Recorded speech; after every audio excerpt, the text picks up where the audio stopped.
All right, I got more Falcon and the Winter Soldier to talk about, but before we do, I want to thank the sponsor of this video. This video is brought to you by your sad, heartbroken comments about my hair. However, in my defense, I didn't know it was a time of familiar things disappearing on YouTube. My long hair goes away, YouTube trying to make the dislike button go away. But to be fair, one of those things is insanely stupid, and the other just grows back over time. But now, Falcon and the Winter Soldier. This is the episode of Falcon and the Winter Soldier where things start to, I don't want to say happen, because things have been happening, but it gets real. I mean, point is, Zemo comes into the fold. Which they break him out, and I thought, okay, this episode's gonna be basically a prison break episode, but it just kind of fast forwards through it, and it was like, okay, so now Zemo's out, by the way. So now you know, Sam. And I was thinking at the time, and to be honest, I'm still thinking, getting Zemo out of prison could have been a whole episode. Could have been a whole prison break episode. I probably would have been pretty engaged. Worst case scenario, they have one extra episode of Falcon and the Winter Soldier. One extra week of YouTubers talking about it.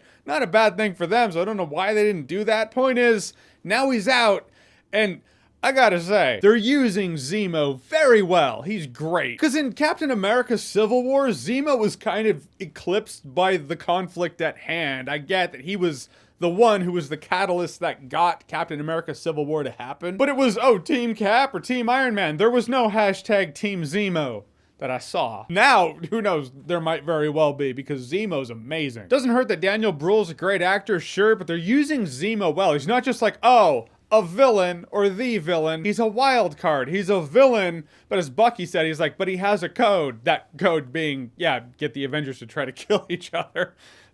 So, yeah, Bucky. His code is anti-you. But maybe that makes Bucky truly objective, like we need his help. Though that probably makes Sam truly logical, where it's like, leave him in prison. It's fine. I don't think we should spring the person who literally killed King T'Chaka.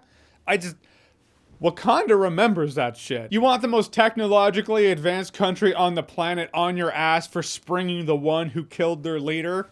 Go for it. I'm out. But Zemo's already out by the time he figured out. Maybe that's why they sped past the whole, like, all right, we're not going to dedicate a whole episode to Zemo getting out or getting sprung from prison, because Sam definitely wouldn't have been a part of that shit, because he wasn't. But now, damage done, he's out, so he has to be. So the three of them are rolling. They're palling around, not really pals. But now that Zemo's in the forefront, you see how he just fucks with people's heads. He just, little whispers that mess with you. Kind of like Hannibal Lecter meets Magneto. You know Magneto from X-Men 2, when he's talking to Pyro, and he was like, what's your name? And Pyro's like, John. He was like, what's your real name, John?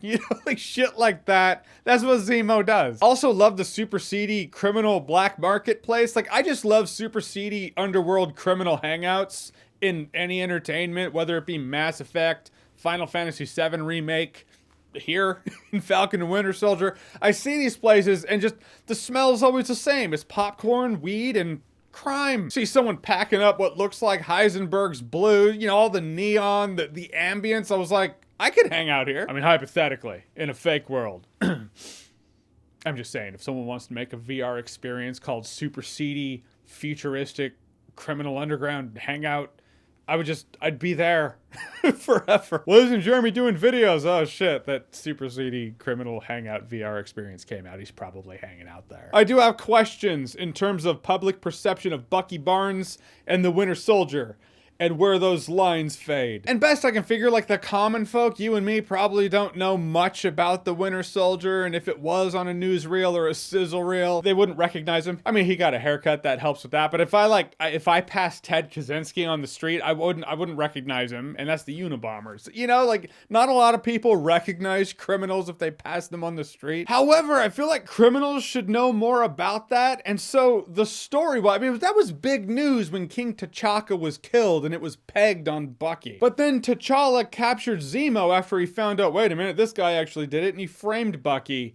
And then Zemo's in prison, so you would think there was due process and a court date, and you know, like, I feel like the whole Winter Soldier thing was probably brought up, and if the common person was like, well, yeah, I don't care, I feel like criminals should take note of, like, wait a minute, you mean Winter Soldier isn't really Winter Soldier anymore? You would think that would have been information somewhere, so when all these criminals are like, oh, it's the Winter Soldier, and Zemo's like, I'll give you the Winter Soldier and the codes to control him. I feel like someone in the criminal underworld who wants to live should probably keep tabs on that and the fact that the Winter Soldier is not the Winter Soldier anymore. And whether or not they do or don't or should or shouldn't, it's just a thought that I had, not as prevalent in my mind as the real thought.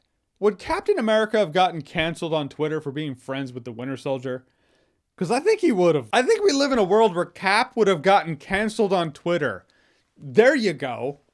That's for your mind to melt on. But all that aside, it falls apart not because someone recognizes the fact that, wait, that's Bucky and Bucky's not the Winter Soldier anymore. No, it's because Sam didn't do what I always do. Like, none of my friends or family can get in touch with me because my phone's always on silent, and I'm sure that frustrates them to no end. However, if I'm ever trying to infiltrate some super seedy underground, I know for a fact that my cover will not be blown because someone calls me.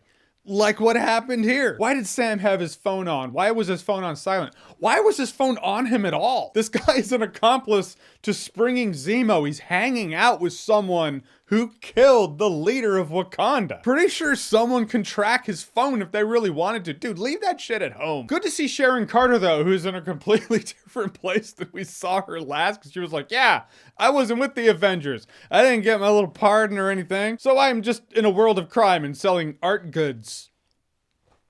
Would Aunt Peggy approve of that? You think she thinks that? Every time she's selling her super seedy art, you think she's like, Aunt Peggy would not approve. I'm so sad. Neither would Uncle Steve. Another thing I thought of. Steve Rogers went back in time and then had that whole life with Peggy Carter, in which he probably knew Sharon Carter, and Sharon Carter probably knew him as Uncle Steve, which makes some of the Steve Rogers-Sharon Carter dynamics a little more awkward. However, if what happened, and you know, Steve Rogers was old and he was like, yeah, I had this whole life with Peggy Carter. Sharon Carter probably knew him. You think Sharon Carter's like, dude, I knew Steve more than any of you ever will. I know, it's just an interesting dynamic because of that time travel relationship that Steve had with Peggy Carter that they could have done with Sharon Carter. I don't think they will do, but it would be interesting if they did do. Nonetheless, she takes down a lot of dudes. Like, we're talking Hotline Miami style. I know John Wick is the easy thing to think of, but I've been playing a lot of Hotline Miami lately. Been playing it a lot on the Vita. Viva La Vida. So yeah, I thought of Hotline Miami. I've been on a kick. I was like, this is clearly Hotline Miami. And or Jane Wick. But I hope she doesn't sell them out, you know? She's like, oh, we have a couple of problems. I was like, you're not talking about them, are you? Just, come on. Oh yeah, they sprung Zemo, who killed King T'Chaka, from prison, sure. And maybe that's your way of getting back into the good graces of the United States. Or Wakanda, who will get you back into the good graces of the United States. Or hell, Wakanda. Fuck, dude. Retire there. And that's where it ends. With that, which Sam alluded to before, when he was like, Wakanda has not forgotten. Now, at the end, there's this Wakanda warrior woman. She's like, where is he? Which really puts Bucky in a tough spot, because she came to Bucky, man. She came to the White Wolf, you know? They really helped Bucky out. Gave him the nickname, the White Wolf. So, I mean, that's gonna be tough for him to be like,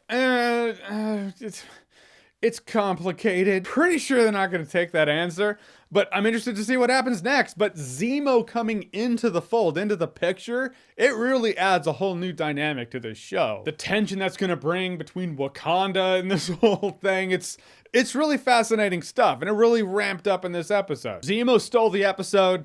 Honestly, if they keep it up, he could very well steal the show. I was glad to see him in his mask, though I feel like him in his mask was just for fan service. It was like, oh, I'm gonna put on this mask just because for a second, because they gotta make an action figure of this.